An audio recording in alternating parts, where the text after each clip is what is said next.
Number 2, you look so young and virile. Yeah. Frau, you look so right.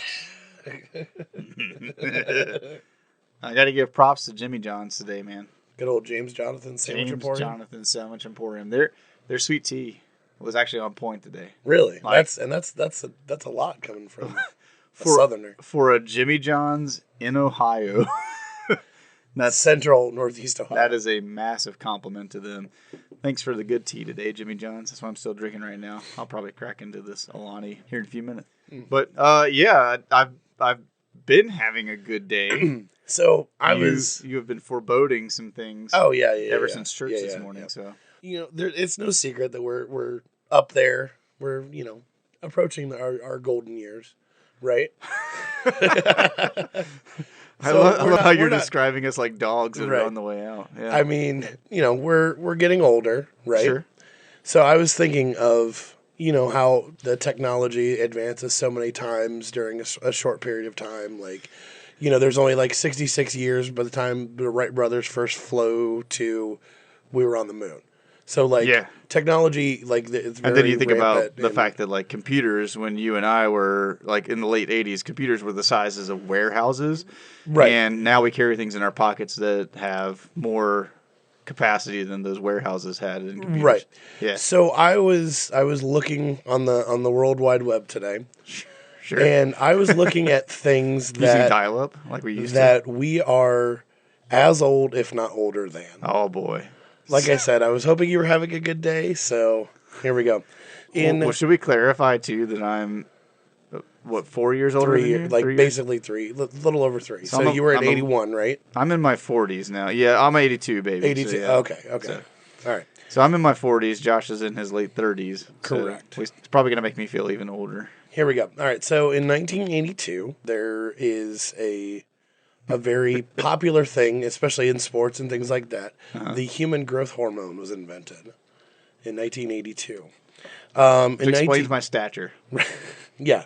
So in 1983, the first Apple personal computer was invented. Yeah. The Apple Lisa. Yes. So in 1983. So I'm older than Apple. Okay, cool. Yep. And also 1983, which this is nice for me to know. Soft bifocal contact lenses were invented. So really? Yes. And I know, like, even like as I got into wearing contacts, like soft lenses weren't necessarily a widespread thing. I know most contacts now are all soft lenses. Yeah. There were hard lenses, which I could not imagine wearing essentially a very thick piece of plastic in my eye. Dude, I have a hard time. So I haven't had to go to glasses or anything along those lines. Like my eyesight is still good, right? But I know that I'm following in my father's footsteps, and I know that the time is coming for me that I'm approaching that. But I cannot. There's no way that I'll ever be able to do contacts. Right. I just can't imagine putting something in my eye. It scares the crap out of me. You get used to it and things like that. But a big thing now is VR, right? So VR is becoming more and more popular. Yeah. In 1983, the phrase virtual reality was first coined. It was in 1983.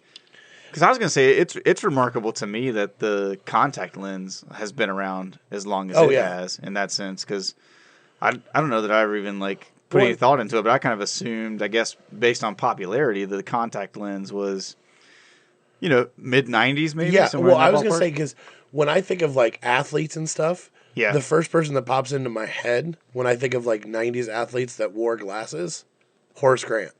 Yeah. With the big, almost like ski goggles on his face. Yeah. Sure. So another thing that was invented in 1984, so this is 2 years before I was born. Just rub it in.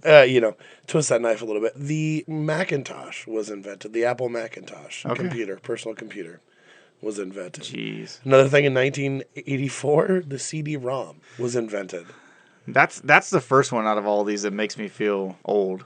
DNA fingerprinting was also in 1984. Really? Yeah. If you listen to any mystery true crime podcasts and things like that, the amount of mishandling evidence and things like that, their fingerprinting, that kind of stuff. I've heard a lot DNA, of that stuff. Yeah. wasn't really a thing up until the mid to late 80s. Like even in the 90s, it was slowly getting more popular to use that as a way of Like solving crimes and stuff. Yeah. That seems crazy to me, but I mean, it makes sense to a degree too, though. It's also in 1985, kind of going a little bit more technology related too. Windows programming was invented. Okay, when Windows operating system comes Yep. around. At that point in time, I am a whopping 3 years old. Right. I've now So learned to walk, talk. I'm probably still crapping my pants, if I'm Yeah. going to be honest about it, but who knows. in 1986, so the year that I was born, synthetic skin was invented. Congrats. Yeah, so I got that. Synthetic skin. In- Meaning, I need more info on So synthetic skin. synthetic skin is skin. It refers to skin grown in a laboratory that can be used as a skin replacement. So like skin grafts, things like that. Okay. So they don't have to cut a huge chunk of your leg. Right. Use the Take it skin from somewhere that. else. Yeah. Which is weird, though, because it feels like even recently I've heard like a lot of stories about people having skin taken from other places. I mean, it just seems weird to hear that it was 1985 Right. when that was like 1986. 86 when it was brought about, and that they're still doing like removing it from other places. Anyways, that's real strange. In 1986, disposable cameras were invented.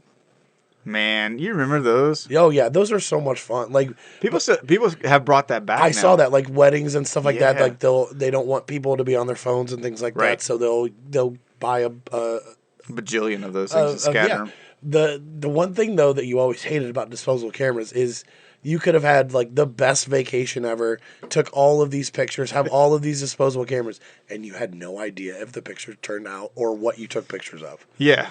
You couldn't preview anything because it's Right. not like digital cameras now where we snap the picture, you get to look at it and then go, oh, that Right. wasn't good, let's do it again type of thing. Yeah, and erase exactly. the old one. It was click. Yeah, winding it up. Yeah, for sure. And the crazy thing about those was, did you ever have that instance where you would take a disposable camera, you take a ton of pictures and stuff at some event or whatever, or just in everyday life, and then forget that camera? Oh yeah. And so you go back years later and go have it developed, and you're just like, man, I Yeah. don't remember any of this stuff. Well, do you remember like when you get the pictures, you also got the negatives too? Oh, yeah. That was always cool, like trying to Yep. look and see. Disposable cameras, that's awesome. In 1988, so I was a whopping 2 years old. I'm 6, so. Digital cellular phones were invented. Really? Yes. Is that like talking about, that's got to be like bag phones and stuff then, right? In 88? The picture that it's showing me is a giant brick, not like the Zach Morris brick phone. Right. Yeah. It says personal communication services used to describe a newer class of wireless communications. It was authorized by the FCC. They used a different radio frequency, the 1.9 gigahertz brand, in cellular phones. That's just nutty to me. I remember my dad in like it was either late 80s, early 90s, like somewhere, like right around the 90s mark, that my dad had one of those bag phones. You know what I'm talking about? They were like, it plugged into the cigarette lighter. The whole phone was in like this little carry-in soft bag. But it was massive. I mean, it was like those bricks that you're talking about, like the Zach Morris phone, but had all the wires and stuff where you had to like plug it into the truck to get it power. And Right. Then, yeah. Did you ever know somebody or have a car phone? No, An actual phone? I never saw mounted the in actual car? phone Yeah. like mounted in, but I've seen like in older movies and stuff like the rotation dial phone that was in there, and I was like, dude, that's the same phone that we had on my kitchen wall growing up. Oh yeah, rotary phones. Yeah. Like try having a kid nowadays try to use a rotary phone. Oh my gosh, I love it. It's like a great way to test them. We should that should be when we ground our kids. That should be the punishment. Is we're gonna put you in this room with nothing but a rotary phone, and the only way you get to leave the room, like you're grounded, You have to call me. you can call me. Yeah. you have to memorize my phone. Like that's another thing too. Like with cell phones, like memorizing phone numbers. Like I think my mom and I were talking about this the other day. Where we were like, how many phone numbers do you actually still have memorized? Oh, like 0. Yeah, Like it's like my wife's, mine. I don't even have my kids' numbers. I don't memorized. either. Like the three of I don't have any of their phone numbers memorized. This one kind of was an eye opener that I didn't realize. In 1989, HD television was invented. Really? Yeah. which I thought was a little bit newer, but I didn't realize. Like, some of these inventions, like, you think of more. Well, and I don't necessarily think that they were invented later in the 90s, but Yeah. they just became more Popular and stuff, right. popular and prominent. Well, and we also have to remember that some of these terms, like HD, Right, where that's a very relative term in a sense. Like HD back then was what we would consider 8-bit, television in a sense. Well, yeah, and because you had analog, you had what was it, UHF, and I forget the other one, where you had the two different channels on the TV. Okay, I know what you're talking about. Yeah, VHF and UHF, I think. Was I never knew the difference frequency. between any of it. So yeah, because you switch and you can get different channels on the one side, and you could get different channels, and there was something you had to tweak to be able to get video games to play. Right? Yeah. Oh yeah. Because you had to go to a certain channel, but then some TVs you had to flip it over to the UHF or whatever it was. Well, because I remember on my regular Nintendo, it came with the thing you plug the cable in, the coax into, in and out, plugged into the TV, and then you could switch between channel 3 or channel 4. Yep. And like sometimes you'd be playing, and then it'd kind of get a little fuzzy, and then you had to like flip it run over. And flip it. Yeah. Man, that's taking me back. Now the big one that was invented in the 90s, the World Wide Web. Yeah. So this I do recall because being 8 years old and I was aware enough at that point in time to kind of realize when all the internet stuff started, the world went crazy because now we can communicate via internet service and all that kind of stuff. But right. That was one of those things that it was like so drastically different back then, though. Like the kind of invention of the web was one thing, and everybody's going like, "This is going to be miraculous," but it was the precursor to us getting eventually dial-up, which then everybody went, "This is not so miraculous. Like I can send one email in like 4 days." Yeah, exactly. It's like I'm better off just mailing it snail mail. I just want to see this picture of a cat or something. Right, yeah. Like you would wait days. For our young listeners out there, when the internet first came around, there were no memes because just to get the picture that you would want to turn into a meme at any point in time took you too long, and everybody got frustrated with it. Plus, the only graphic stuff that we had at our disposal back then was clip art. Yeah. Well, yeah, because what was it? Adobe was invented like in the 90s as well, too. So like Photoshop, things like that. The other thing that I always find hilarious is Netflix. Yeah. So Netflix came around for our younger generation of listeners. Netflix came around as a DVD service. Yeah. Where you would... It was like... It's what Redbox is now, in essentially, essence. But it was more so... It's mail through. Yeah, I was going to say, you got everything through the mail. You kept it as long as you want. Yep. Then you send it back, and then you had to build a queue, basically. Yep. So it wasn't a streaming service like it is now. Nah, you would go online to a website, create your account, and then you had to go in and select the movies and put them into your queue. And so you would receive DVDs in the mail. Right. You were allowed to keep them for, I think, as long as you wanted to, as long as you had a subscription. But you could keep that DVD, watch the movie as many times as you wanted to, and then when you were done, you put it back into the little case thing, sealed it up in an envelope, sent it back to Netflix, and then within like 4 or 5 days later, you would get your next movie in your queue coming to your house. Yeah. And so it's like, to think about the fact that we have it like on demand. Yeah. Well, now they have, I don't know how it actually works. I haven't played around with it, but they have Netflix as a gaming arm too. Yeah. Which I've never played around with. I don't know if it's... I never looked into it and stuff. I did some of the like renting games from Redbox a couple times when they had it out, but I never dove into Netflix's gaming side of things. Which now like Netflix has... Have you seen like if you go on your phone, you can play games through Netflix like on the Netflix app and stuff? Yeah, like I haven't... I mean, I've seen it. I haven't done any... I haven't played any of them, but I saw it the other day when I was looking at it. I was like, I didn't even know that Netflix was trying to get into the mobile gaming world. Which, like, I mean, if you have Apple Arcade or anything like that, I mean, you can get same thing. A lot of decent games that you don't have to pay. You just pay this subscription for. Mm-hmm. Yeah, I was like, what did we do? Like, trying to remember everything that we did before, like subscription services and streaming services. Like, if you wanted a game, like I know we talked about it, like with the Guitar Hero, like going to Blockbuster, renting the game. Yep. I didn't have the guitar, so I rented the guitar, also from Blockbuster. Yeah. And it's like one of those things where I saw a meme, ironically enough, where it was like somebody like was showing their ID and like their Blockbuster card card, falls out. And it's They're like, no, we you're don't need to fine. see anything else. Yeah, we're good. You're good. your balding spot and that Blockbuster card are more than enough for us. But Yeah, that's hilarious. No, I remember like when we were growing up, it was like you got a video game and you played that video game until you wore that Joker out. right. And then you begged your parents to buy you whatever the next video game was that you didn't have that everybody was playing and stuff. But Yeah. but early on, I mean, it was like when the OG Nintendo came out. Mm-hmm. I mean, we were rocking Mario Brothers, like Super Mario 1, 2, and 3. Yep. Duck Hunt. Duck I Hunt. played a lot of Duck Hunt. Metroid. See, so I was trying to remember, like on the regular Nintendo, I remember playing Zelda.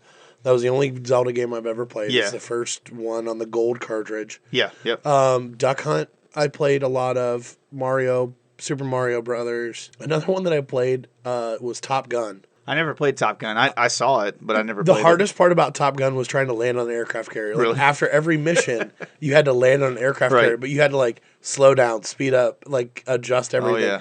It was so, but though I never was able to. I either like crashed in front of, Right. or like right behind the aircraft carrier, or I like slid off of the deck and into That's the funny. water. Yeah, I never played Top Gun on the OG. I think those were the only ones I played. I played a lot more Game Boy than I played Yeah. Nintendo. Yeah. And then I got into Super Nintendo, which was, I think, Yoshi's Island I played a lot of. Mortal Kombat, that, and on the Genesis I played. I played Super Nintendo, but I wasn't like huge into it. Yeah. I spent a lot more time with the regular Nintendo, the OG. And we got a Game Boy in the house, but my dad kind of monopolized that one. That became his bathroom time. He would play Tetris, I was going to say Tetris, like, Yeah. I played so much. Even, which is it still remains one of the greatest bathroom Right. games. Well, But- that, and the one game that I could never get into was Dr. Mario. Because, Yeah. I mean, it was a kind of Nintendo or Tetris-y Yeah. game, but like I could never get into it. It was similar to it. I played a little bit of Dr. Mario like on the Game Boy, but it was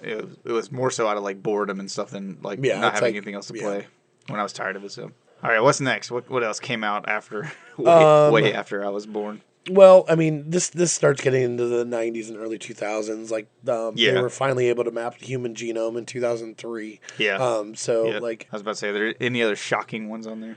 I mean, obviously, like YouTube. When did Like, YouTube start? YouTube, I believe. 'Cause I know it's like it's been a pretty decently long time ago. But YouTube in its beginnings was nothing like YouTube that we experience now. Because YouTube, like early on, was I would say more so like serious videos for a while until people kind of figured out that there's an attractiveness to stupid and meaningless videos. Oh, yeah. And then they became kind of the popular thing. So the early days of YouTube were kind of like the early days of, not TikTok, but like some of its predecessors. Vine and. Yeah, Vine and some of those early ones.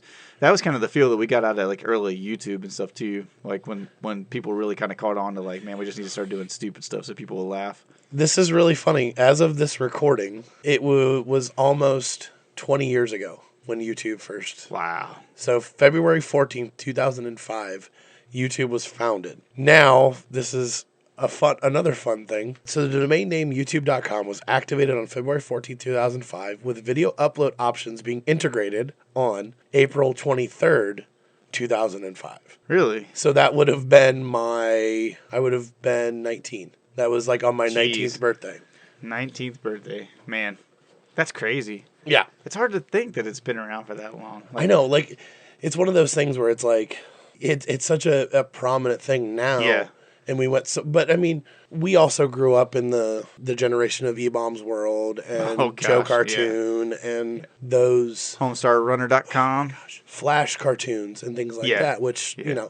still, to this day, are still amazing how they were able to do half of that stuff. Oh my gosh. Like the very, very well done ones, like Homestar Runner, for example. Yeah. Like it is a very, it's still amazing that they were able to do what they did with the technology they had at the time. It was amazing what they pulled off, but it was also amazing how those things still remain hilarious. Oh, yeah, for till sure. Today, like we still quote those on a regular basis from those. It's not too unoften that you and I will be sitting around with people, and all of a sudden you start hearing the system is down. The system is down. Yeah, Homestar Runner. The first episode of Homestar Runner was December 1st, 1996. Really? Yes. Wow. That's funny because I'd never discovered Homestar Runner until I was in high school. I was in like the beginning years of college. Yeah. I Yeah, was at East so it would have Carolina. been about the same time. So like that's early funny. 2000s. Man. So yeah, so that was a little bit of, hey, are you having a good day? You want to feel old? Want me to crush your spirits with just how old we are and all the things that have been invented since we were born? Right. It is pretty crazy though when you think back on it and stuff like that. Because but that's one of the things that I talk to people on a pretty regular basis about is the fact that like you and I come from that last generation that knew life without all the technology. Right. But at the same time, we've grown up with technology. Yeah, so we're familiar with it. We're not scared of technology. Right. Like, We use it pretty proficiently. Yeah, Like I use technology most of the days that I work and stuff like that because when I'm sermon writing, I'm writing on my computer. I'm using it for the sake of doing research and all that kind of stuff. We record a podcast and put it online. I mean, there's all kinds of stuff that we're doing that involve technology, but at the same time, I think that with our age group, there is always that kind of lingering desire to go back to when we didn't have all the technology. Oh, yeah, for sure. And, it makes me wonder about, like, for our kids, they've never known life without all of this. And I just wonder, like, kind of how, like, what's the impact of that on the generations that come after ours? There's a part of me that always, not that I really want it to happen, but I would love to see a fire sale go down just for the sake of hitting the reset button and people having to survive without the internet and all the creature comforts that we have going on, in American life right now. Just so those kids, at least, we could be like, yeah, let us show you how to live now because we got this down pat. Right. We did this before. We can do it again. Very cool. Yep. That was good stuff. I appreciate you making me feel old. Oh, yeah, no problem. So on that note, good morning, Josh. Good morning, Josh. Recognize me? No? Well, I'm Josh. I got suspended from school because of Josh. You're going to be there with me in every way imaginable, Josh. Josh is truly in a trance, yes. I went to high school with Josh, and I can tell you right now, he's a terrific kisser. Hi, I'm Josh. Josh, these are people's jobs we're talking about, Josh. Thank you very much. Hi. Josh walking in the door wasn't even close. Josh, you are a muffin-snuggling pirate puncher. Josh is a good guy. We can talk to him. Please welcome Joshua. Josh.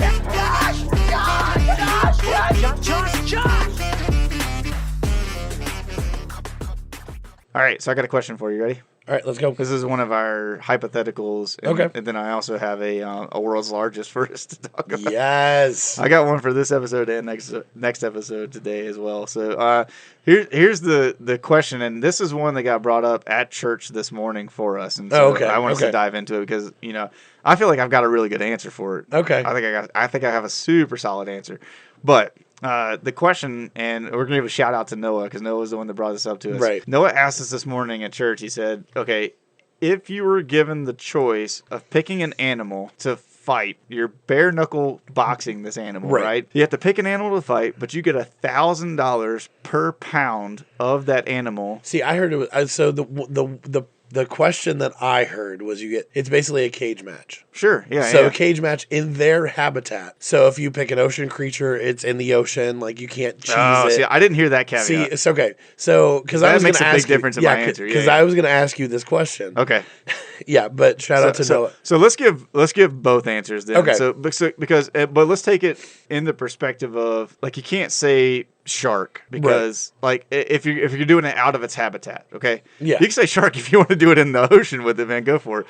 But when we were thinking about it in the perspective of, and I'll say this, the one that I'm picking technically is both land and ocean. I think I know what you're going to pick. What is it? It's a turtle. No. Oh, really? Okay, I thought you were going to No, bro. I'm going for a seal. A seal? I'm fighting a seal all day long on land. I'm not going in the water with it because them bad boys are fast. Okay, but what kind of seal? Because that makes all the difference in the world. Well, I mean, I don't know that I'm smart enough to tell you what kinds of seals there are. So like, I mean, you have like the big, huge ones, like the big males and everything. Like, I'm going for the typical kind of like cute seal, but like adult size that you see at like the zoo. You know what I'm saying? Like not like a crazy big one. I'm just thinking like those bad boys cannot move very well on land, and the best thing that he's got in his arsenal to fight back against me is going to be trying to bite me. You know what I'm saying? And if it's cage match style, just a few roundhouse kicks to the head. There's a bunch of people out here right now that are like, seals are so cute. How could you? They hate me for saying this. I just feel like if I can pick it, and it's gonna if it's fighting on land, like we're locked in an octagon together, right. that's for me. That is most poundage for most likely to be able to beat. I mean, because there's like 21 different types of seals. Yeah.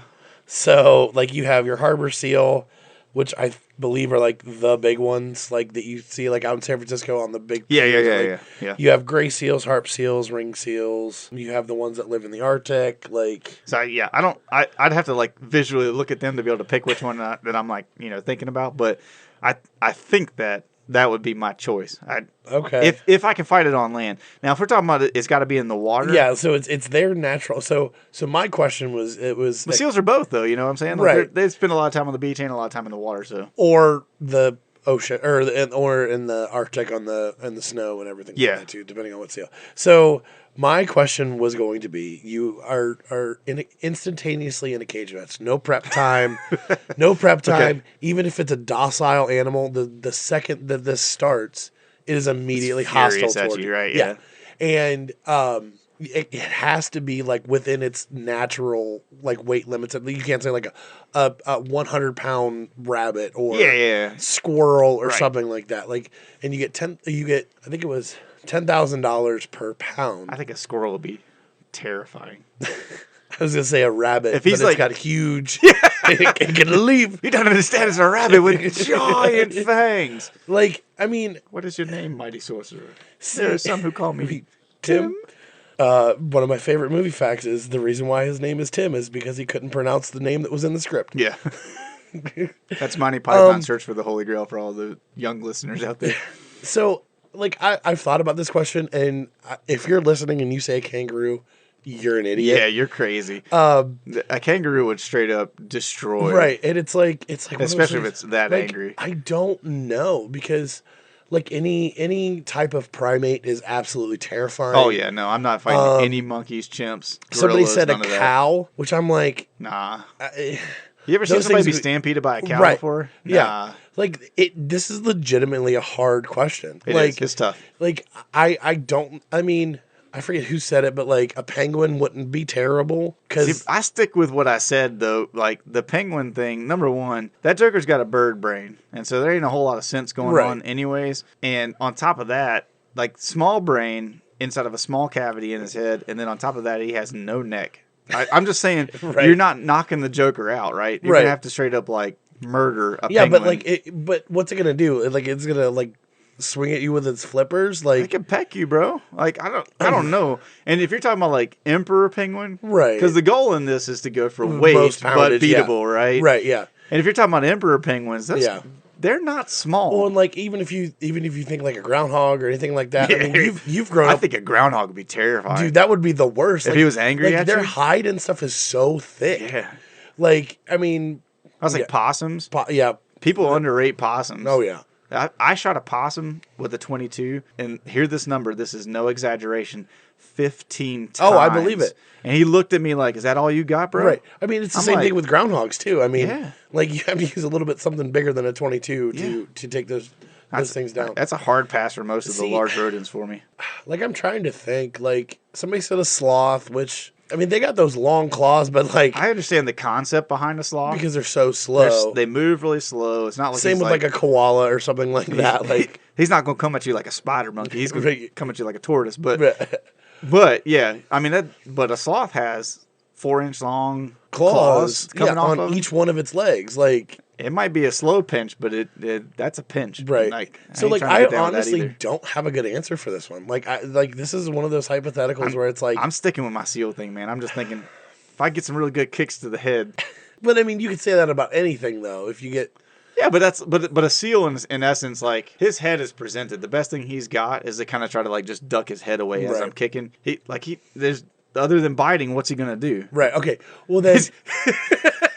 I'm doing the motion of him like rearing up on his tail and trying to slap you with his fins. Same thing with a penguin. Like that. That's why I think a safe bet. I can see that, but I've just seen penguins. Like you ever see that video of the penguin got left behind by all of his boys on that piece of moving ice, and he has to catch up and jump across that little gap? Uh-uh. Dude, they can move, man. like they're quicker. They just seem A seal ain't moving that fast, you know. He's Well- that little jelly roll thing that they do But across the ground. but here's the thing though: if you're fighting him, like, and he can get into the water and out of the water, like he's gonna get around you really quick. I mean, Because they're not, but you're kind of assuming that I'm standing on like a circular piece of ice or something like that. well, Like, but you're also assuming that you're not. maybe so. like, Yeah. like you can't like. That's why I like my scenario. Like, it has to be in their habitat. Yeah. So I mean, that's the one caveat that I've That's seen. interesting. We'll think on that some more. Maybe we can give you some more definitive answers for the listeners out there. If you're thinking about this right now, take an opportunity to either go like to one of our social media pages, or if you're on Spotify, leave us a comment. What animal would you take on in a fight if you had to be in its habitat, but you're guaranteed either $1,000 or $10,000 per pound of the animal? I would say $1,000 is a fight that suits you more. $10,000 is their habitat. Yeah.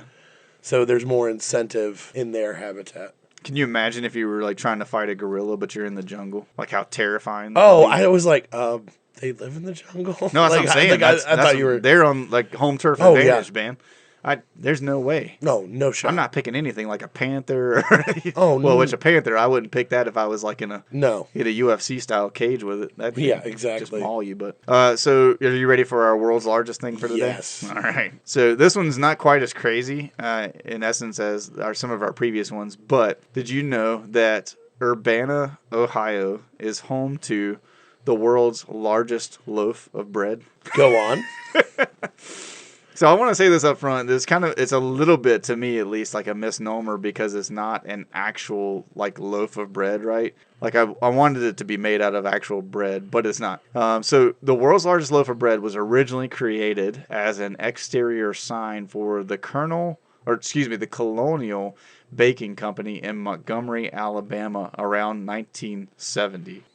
It's funny how these things have traveled, right? Yeah, because we talked about the but why horseshoe to crab. It's like, Ohio? yeah, Like, that's what I don't understand either.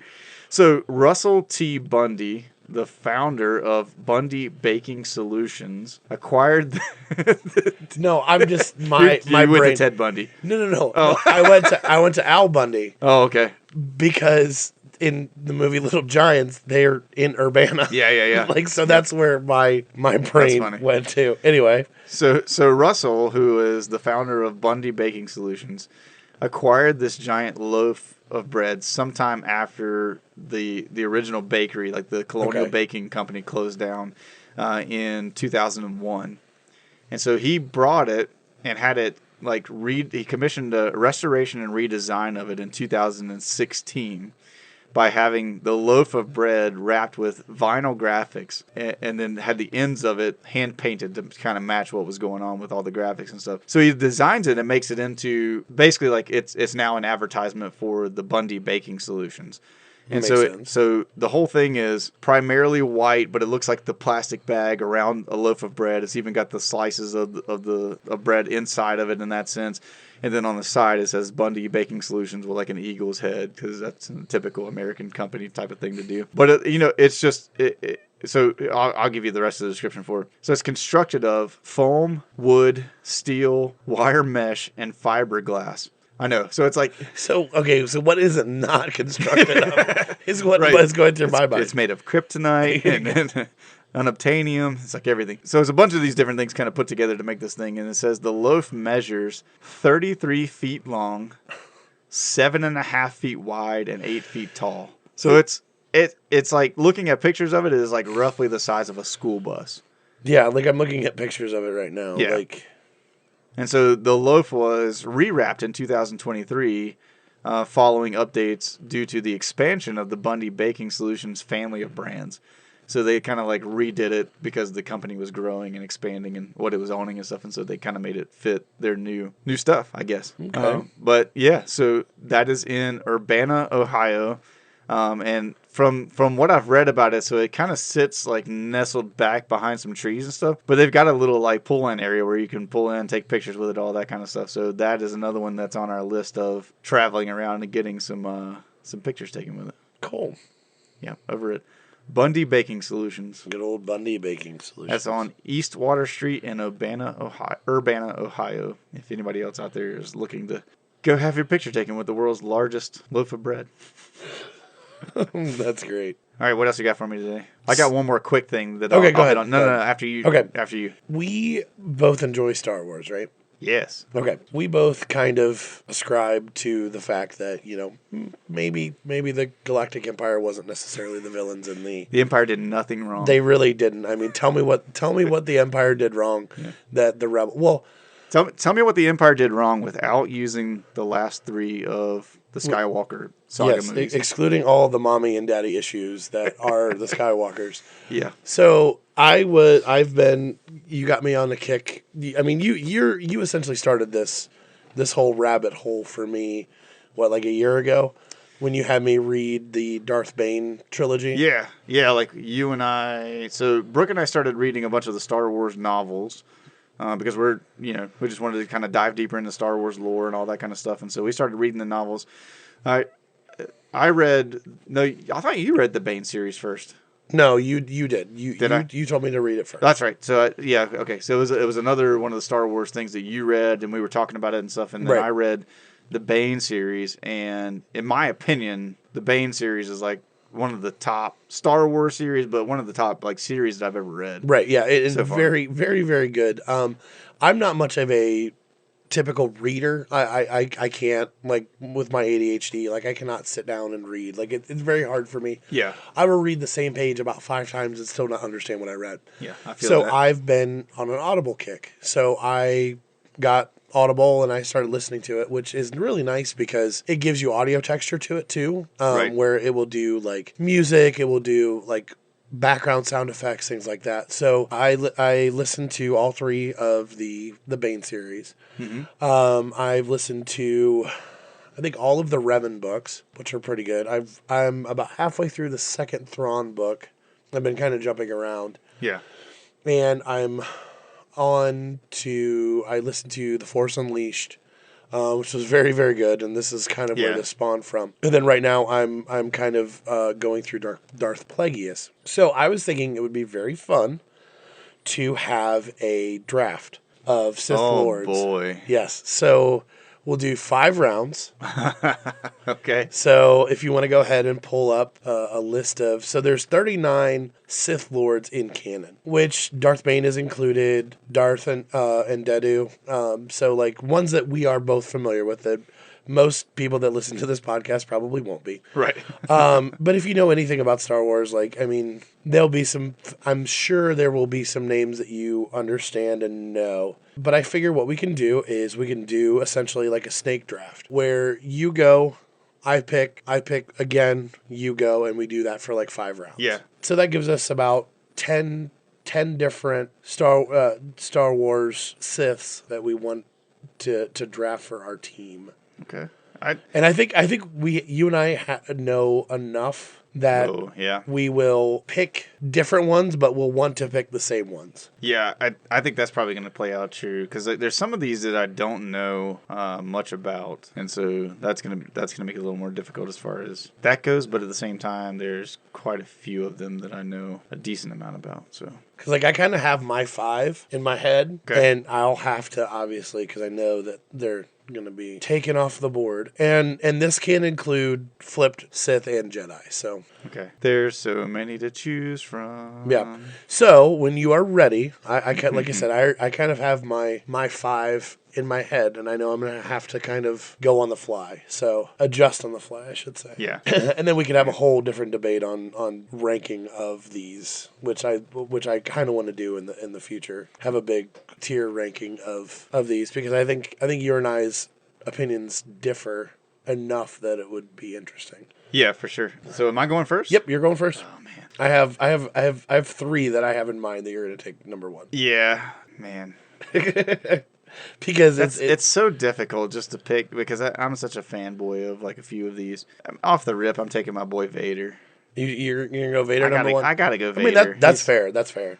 I just he's been my like obsession to a degree for a long time. So I feel like I have to go with Vader first. Yeah, and that's entirely fair. And so we got Darth Vader, Anakin Skywalker off the board. Yeah, so yeah, and in the Anakin thing, it's like you think about it from the perspective of just so Anakin being born the way that he was born and stuff like that. So it was, it's the Immaculate Conception through the Force type of deal, Right. supposedly, and then with him supposed to be most powerful Force user that there's ever been. Like up until that point, in a sense, and so he was meant to be just kind of this beast, which he was. Like, don't get me wrong, like it wasn't that Anakin was limited in that sense, but he never really let loose till he became Vader. But when he became Vader, it was also he lost limbs, and so like at least from what we learned throughout the Star Wars universe, supposedly that weakened him, and the suit limited him from his full potential. And that was on purpose. Yeah. It was entirely on purpose. It was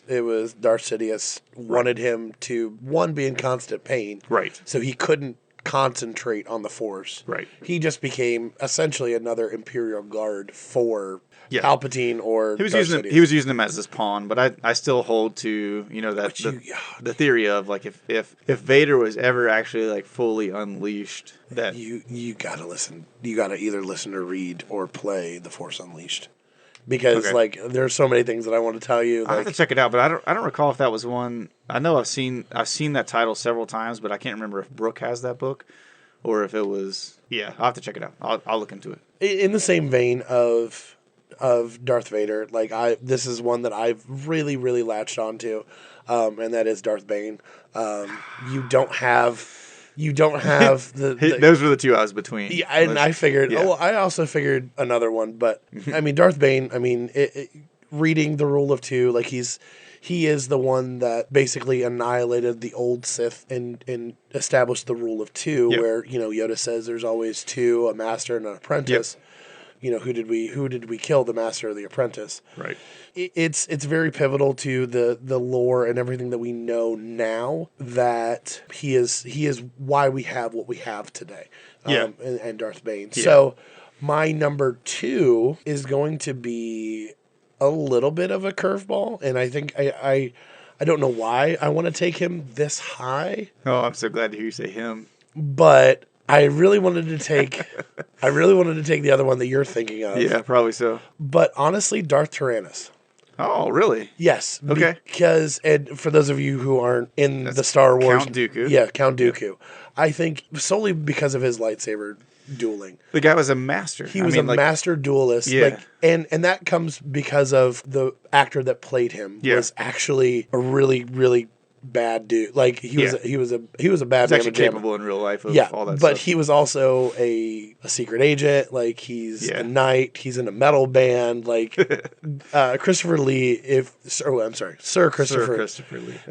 If you want a wild ride on an actor's career, before they became check his. But honestly, Darth Tyrannus, I think, as far as like if we're building a team, I think, hands down, like he is one of the best teachers. Can't argue with that. And he also is very, very rational. Like I would think, as far as like the heavy hitters of the dark side, I think he ascribes to more of that logical side of the Jedi coming from the Jedi. He was definitely one of the least emotionally driven of the guys.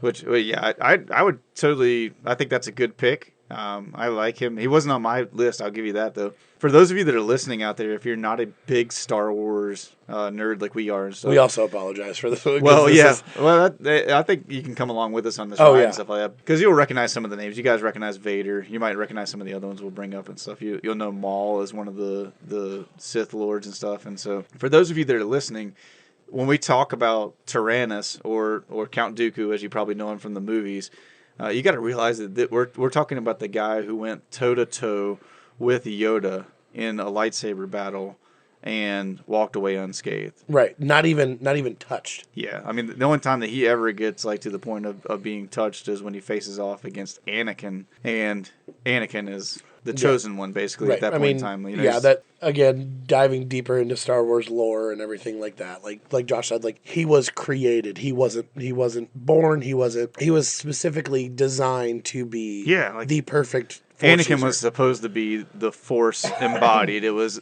for those of us that are believers listening to this, it was Jesus. Right. Like, it was God and man coming together to form the God-man, Jesus, in that sense. And I'm not trying to compare like Star Wars to Christianity or anything along those lines. I'm just saying like that's kind of how the people in the Star Wars universe, that's how they think about Anakin, was he was born from the will of the Force. Right. And so he was meant to be this kind of unstoppable force. So when Dooku finally meets up against him after Anakin has kind of begun his transition into Vader, that's when like he's basically facing off against the most powerful Force user in the known universe at that point in time. All right, so who's your list so far? So my list so far is Bane and Tyrannus. Bane and Tyrannus. I got Vader, and number 2 for me. You already know what I'm going to say. Darth Xana. Is Xana. Yeah. I'm picking Xana, and the main reason I'm picking Xana is she's the apprentice to Bane. And then after being his apprentice, we have the inclination to believe, at least at the end of the Bane books, that she becomes the embodiment of Bane as well. So I believe that she is the continuation of Bane, and I believe that, well, you know my theory. Right, and I know your theory, and like the book that I'm listening to, yeah, so not necessarily puts holes in that theory, but at least... Right. But my long-term theory about the different Darth... well, not Darth necessarily, but the different Sith Lords, it includes what happens with Bane and Xana, and then continues on from there and stuff like that. And for those of you out there that are familiar with it, if you know Bane and what happens at the end of his story, then you know exactly what I'm leaning into as far as where Xana goes. But I think Xana she was a remarkable apprentice, to say the least. I mean, she went toe-to-toe with Bane, even when he was at his most powerful, and was able to hold her ground enough to stay alive in that sense, and then to come back later on, for the purpose of trying to finish off that job and stuff like that. I think she's a solid pick either way, with or without Bane. But I think that she is Bane. So, So what's your next pick? Oh, next pick. I have 3 in mind that are like kind of tied for next pick, but I'm just gonna go with my gut and say Darth Nihilus is gonna be my number 3 pick. Is that one of the ones you wanted? Yeah, that's a good one. He's a very forgotten but so powerful. Yeah, that was the whole thing. Is like, yeah, everything that we know about him from the stories and stuff like that is like he's just a remarkable guy in force using and stuff like that. So not necessarily known for his martial combat, but known for his ability just to crush enemies with the force and stuff. Essentially, by the end of it, he became essentially a force ghost. Yeah, that embodied a mask and a cape. Right. So he was more so than just the little hologram image, but he was like the living force. Right. Like to where he would have to... It's not the Force Ghost that we see in the latter movies and stuff like that, as far as like these blue kind of... I would actually ascribe... See, okay, actually we'll get into my one biggest Star Wars theory at the end, but essentially he's what Luke becomes on the planet where he has it out with Kylo Ren.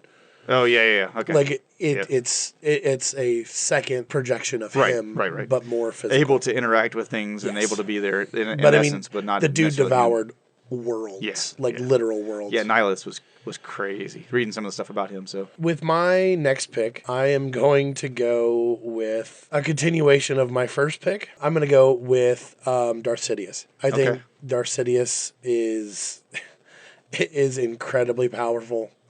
To where he essentially could ascribe to Josh's theory where, Bane transfers his essence and everything all the way down to the Sith Lords that we know. My 4th pick is probably my second favorite Force user. Okay. Sith Lord and Jedi, and that would be Darth Revan. Revan. He was on my list for sure. To what he did to the Mandalorians, like... I mean, you think Boba Fett and the Mandalorian were bad mamma jammas? Like, he basically decimated... They don't scratch Revan. He basically took over the Mandalores. Yeah. Yep. Revan was definitely, like, next up on my list to pick out of... between him and the third of my choices that I was hinting towards earlier and stuff like that. So, yeah, Revan's a bad dude. He's real bad. But, yeah. All right, so what is your last and final pick? I don't know. I guess I got to go with Plagueis. I'm picking him up. My last 2 that were on my list were Maul and Plagueis. I like Darth Maul just for the sake of the dude's freaking resilience, right? And if you watch Rebels, and see kind of his mindset and things as he goes along and stuff like that. It's such a great character development, and like Huge arc of a character, because he goes from this Darth Maul who's just kind of he's the apprentice, right? He's the second-hand man and stuff like that, just doing what his master's telling him to do. He goes from playing that role to being this guy who turns out to be incredibly intelligent, very intelligent, super resilient, because they killed him like 3 times and the dude just keeps rolling back. Right. Like that was fun. Let's do it again type of deal. But in the end, he turns out to be this guy who's maybe not quite as, what's the word I'm looking for? Maybe not quite as like evil in essence in his intentions. More of the Count Dooku approach, where he's very level-headed. He's not consumed by the lure of power. He's not consumed by just the sheer abilities of the dark side. He's more that level-headed kind of. And but above him, I'm putting Plagueis on my that's list. fair. Like, I think for him, it's a matter of, he trained Palpatine, and love him or hate him, I can't stand Palpatine. He's not my favorite of the characters in the Star Wars universe. But he brought about the new way of the Sith. Yeah, he did. He kind of reintroduces the Sith into the universe and stuff. So you got to give him credit for that. I don't care for what they did with him in the last 3 movies. I don't care for the last 3 movies, period. I'm open about that. I think that, well, I'll save my rant for another we'll table episode. that one. But when we look at Plagueis, for him to have trained Palpatine, for him to have brought back the essence transfer and all this kind of stuff, right? And so those things that they're presenting now just make him such a powerful force to be reckoned with in Plagueis. So I think, he's definitely next up on my list. For sure. Cool. And if you don't have Darth Plagueis, you don't have Anakin wanting to join the dark side, because that's the little breadcrumbs that Sidious throws Oh my out. gosh. Sidious alludes to that Plagueis was the one who put everything into motion to begin with. And it's like, he was the mastermind behind it all. So cool. So, and then my last one. So I have, Darth Bane, I have Darth Tyrannus, I have Darth Sidious, and I have Darth Revan. The last one is a deep cut for those of you who know Star Wars lore, and that would be Darth Tannis. Oh yeah. Tannis. Basically, on the world of Malachor, basically the Sith home, they were able to create a giant super weapon, basically kind of like a precursor to Starkiller Base and things like that, where it was able to detonate essentially and destroy almost everything. Wow. Okay. So I actually didn't know much about that. So yeah, it's loosely covered in, or it's either Bane or in it's covered in Darth Revan. I was about to say, I think it's in Revan. Yeah, I don't remember. it's in Darth Revan. The person that Revan eventually falls in love with was involved in that, and she basically walks away from the Force because of that incident. Yeah, gotcha. So we're supposed to have 5? yeah. Oh, well, I stopped at 4. Plagueis was my 4th. So we'll just add them all on for reasons previously stated as my number 5. That works out easy then. Got my whole list. So now sometime in the future we'll have to have a discussion on whose team would win. Oh, for sure. I think we have a very, very balanced teams as far as that goes. But also, do I get Bane pre or post mollusks? Oh yeah, that's a good question too. What stage do we get these people in? Because Vader, what stage do I get Anakin in? See, if it was me, I would want Anakin right after the transition. Yes, right before Mustafar. What are you talking about? No, I'm right after Mustafar, right after he finds out Palpatine or Padme. Oh, you dead. mean when he's just straight pissed at the world? Yes, because that's when he is just pure anger and hatred. I think though that pure anger and hatred was there on Mustafar, and I think that if he hadn't have been blinded by his friendship with Obi-Wan and wasn't blinded by what he perceived to be happening with Padme at the same time, if both of those weren't playing in his head and we just had that version of Anakin before he loses limbs, gets set on fire and all that stuff, if we get that Anakin, I feel like that's the most powerful that he's ever going to be. I feel like in that moment he was blinded on Mustafar by those things, and I think that he did not willfully use the Force to the best of his ability because of that. You know what you just described, right? No. You described Kylo at the end of The Rise of Skywalker. Oh, no. Yes, that's exactly what you described. That is exactly what you described. But Kylo Ren, the only reason why he was even able to have any like semblance of the kind of power that Anakin would have had to been able to tap into, is because they created some stupid dyad crap and they gave him and what's her face, Ren or whoever her name, Rey, yeah. The only reason why Rey was as powerful as she was is because she's a descendant of Palpatine. Which I would have given some credence to power in that sense if it hadn't been for the fact that with absolutely zero training, this girl's going to come out and like stop ships midair and blow them up with force lightning, and the abilities that all the rest of these guys that we've just talked about in these lists, right, of these Sith Lords and stuff, the amount of time that they had to spend training and going through all kinds of crap to be able to develop even a semblance of that power, and she just steps out and is like, my grandpappy is Palpatine, I can do anything I want. I'm sorry, I don't agree with it. And the fact that, the caveat that Yoda could have told Luke how to avoid force lightning, but never did. Yeah. Anyways, moving along. All right, we're coming to the end of our time, so we need to take an opportunity to tell everybody out there what we want them to do. What should you guys do? All right, hey, if you guys can go ahead and, like some of you guys have already, leave us a comment and leave us 5 stars with the comment. Like we always say, even if it's something that you're not into, if it's an episode that you're not entirely a fan of, hey, leave us a 5-star comment. Let us know what you guys want to hear about. Yeah. Like, we're very open to suggestions. We just kind of, whatever's on our little pea-brain minds, we kind of just say, hey, this is our topic for the day. We throw it all out there and see what sticks. But you guys have done a great job of leaving us comments and letting us know the different things like that you're interested in, or kind of what your answers to some of these questions would be.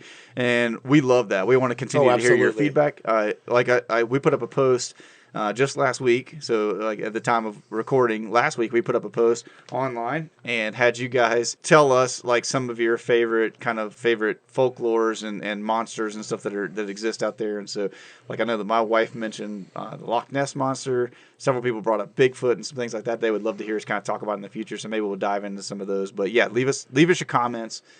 Go like us on social media pages and all that kind of stuff, so you can stay up to date on the things that we've got going on. And yeah.